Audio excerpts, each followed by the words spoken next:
Halo, bersama saya lagi dengan Dr. Fedri dan ini video klarifikasi mengapa saya lakukan penusukan jarum pada tulang pinggang pasien atau LP ya. Video ini pun sangat viral di media sosial di mana banyak yang menanyakan pertama, itu beresiko nggak dok? Yang kedua, itu jarumnya sama dengan jarum yang dilakukan pada pembiusan sebelum dilakukan operasi sesar? Dan yang ketiga, itu adalah apa sih manfaat dari penusukan jarum pinggang tersebut? Oke, untuk menjawab pertanyaan nomor satu, untuk resiko, yang paling besar itu adalah nyeri kepala yang timbul beberapa jam setelah saya ambil cairan otaknya ya. Seberapa persen? Ya, dari 10 orang, kira-kira 2 orang kejadian. Dan biasanya itu hilang sendiri setelah 6 jam. Yang kedua, itu paling sering adalah cedera. Pada waktu tentu dong, waktu kita lakukan tindakan kedokteran, kita tusuk jarum. Bisa jadi ada perdarahan, bisa jadi ada infeksi setempat.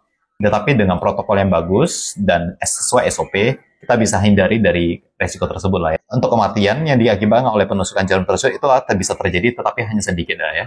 Jarum tersebut adalah jarum yang sama yang digunakan oleh dokter anestesi untuk melakukan pembiusan dari spinal sebelum dilakukan operasi sesar. 3. Untuk mengenai manfaat atau tujuannya apa sih dok untuk kita lakukan pengambilan cairan otak? Nomor 1, tentunya untuk mendeteksi apakah ada infeksi selaput otak atau tidak. Simple, kita ambil cairan otaknya, kita lihat berapa glukosanya, berapa proteinnya, berapa selnya, dan kita deteksi kuman apa sih yang ada di dalam dari cairan otak tersebut.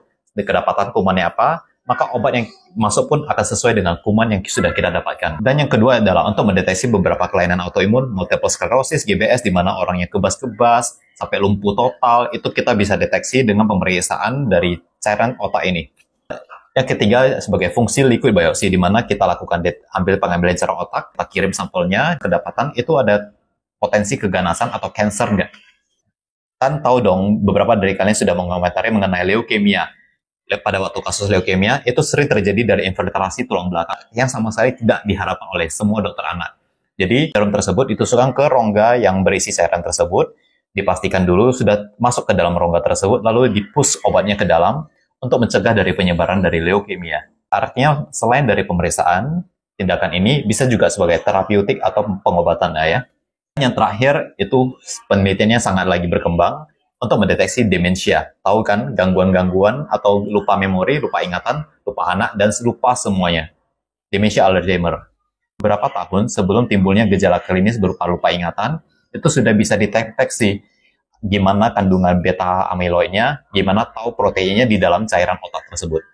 Sangat hebat dunia sekarang. Beberapa dari kalian ada yang mengatakan bahwa setelah diambil cairan otak, itu keluarga kalian atau anak sendiri pun meninggal. Ya, saya sendiri ikut turut berduka cita ya. So sorry for that.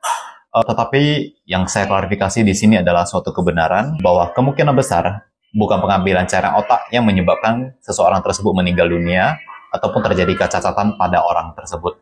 Yang menyebabkan meninggal dunia ataupun kecacatan tersebut itu adalah penyakit yang sama sekali tidak dapat dideteksi ya, atau tidak dilakukan lumbar fungsi sehingga penyakitnya tidak diketahui. Karena penyakitnya tidak diketahui, maka obatnya tidak masuk dan muncullah kecacatan bahkan sampai bisa meninggal dunia. Oke, demikian dari saya, Dr. Fedrik. Ya, salam.